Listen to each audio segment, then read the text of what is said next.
আচ্ছা দেখেন, তাহলে আমরা 3 কে কি বললাম, 8-এর 2 ভিত্তিক লগ বলেছি।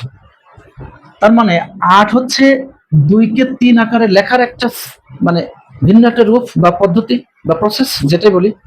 ওনারা জন নেপিয়ার এবং হেনরি ব্রিগস এটাই বলেছে যে বড় বড় সংখ্যাগুলোকে পাওয়ার লেখার একটা পদ্ধতিতে সাজাবো। এখন পাওয়ার লেখার যে পদ্ধতিতে আমরা সাজাবো, ওনারা সাজাবেন, সেই পাওয়ারের ভিত্তি কি হবে, এই প্রশ্নটা ওনারা করতে গিয়ে থেমে গেলেন যে না, এই ভিত্তি আর কখনই 1 হিসেবে আমরা রাখি না।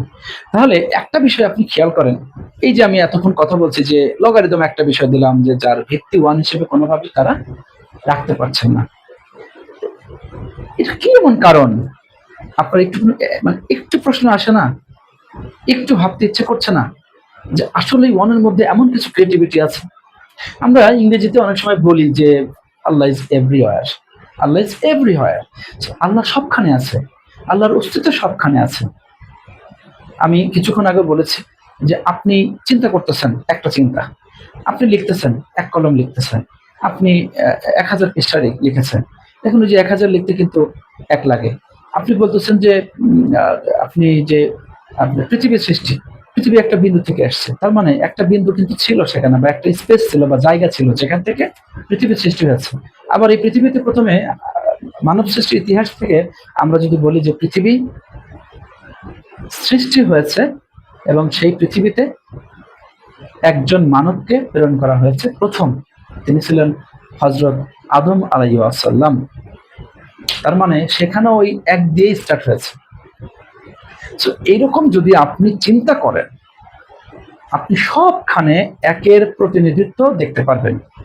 আমার প্রশ্ন এখানেই যে একের প্রতিনিধিত্ব যদি আপনি সব জায়গায় দেখতে পান, তাহলে একটাকে আপনি কেন মহান আল্লাহ তাআলার রিপ্রেজেন্টেটিভ একটি নাম্বার হিসেবে স্বীকার করতে পারেন না? পিথাগোরাসের নাম শুনেছেন, তিনি সংখ্যা তত্ত্বের জনক। তিনিও এই এককে ঈশ্বরীয় সংখ্যা হিসেবে বলে গিয়েছেন। এটা ইসলামকে রিপ্রেজেন্ট করে, যে কারণে এইটা আপনার ম্যাথমেটিক্যাল বইয়ের মধ্যে এভাবে বোর্ড বইতে দেওয়া হয় না। আপনি যদি গুগল সার্চ করেন বা এআই সার্চ করেন যে 1 কে সর্বপ্রথম কে ঈশ্বরীয় সংখ্যা হিসেবে চিন্তা করেছেন, তার নাম আসবে পিথাগোরাসের। পিথাগোরাস এই কথাটা বলেছেন, ঈশ্বরীয় সংখ্যা, কিন্তু উনি আবার এটা বলেন নাই যে ঈশ্বর কয়জন। উনি তো আর ইসলামের কেউ না। উনি যদি ইসলামের বা কোরআন বুঝতেন, হাদিস বুঝতেন, তাহলে উনি বলতেন যে ঈশ্বর বলতে একজনকে বোঝানো হয়েছে, তিনি আল্লাহ তাআলা। এই কথাটা বলে গেলে কিন্তু হইতো, কিন্তু এই কথাটা উনি বলে যান নাই।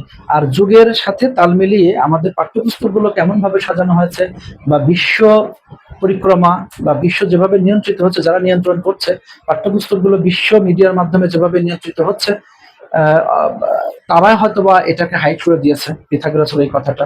বাট পিথাগোরাসের ওই কথাটা নিয়ে রিসার্চ হতে পারতো যে পিথাগোরাস কেন 1 কে ঈশ্বরীয় সংখ্যা বলছেন। আরেকটা বিষয় হচ্ছে ম্যাথমেটিক্সে 0 এবং 1 কে আইডেন্টিটি বলা হচ্ছে।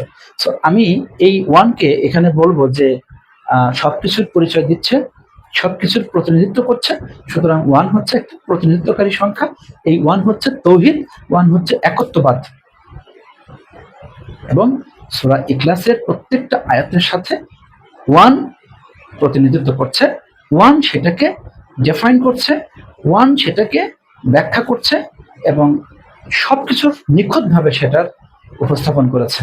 আমার মনে হয় আমার এই আজকের ভিডিওতে কিছুটা ত্রুটি বিচ্ছুতি হতে পারে, বাট আপনারা সার্বিকভাবে যতটুকু বুঝতে পেরেছেন যে এটা আসলে আমাদের একটু ভাবনার বিষয়। আমরা আসলেই তো পূর্বে এরকম করে একটু চিন্তা করি নাই।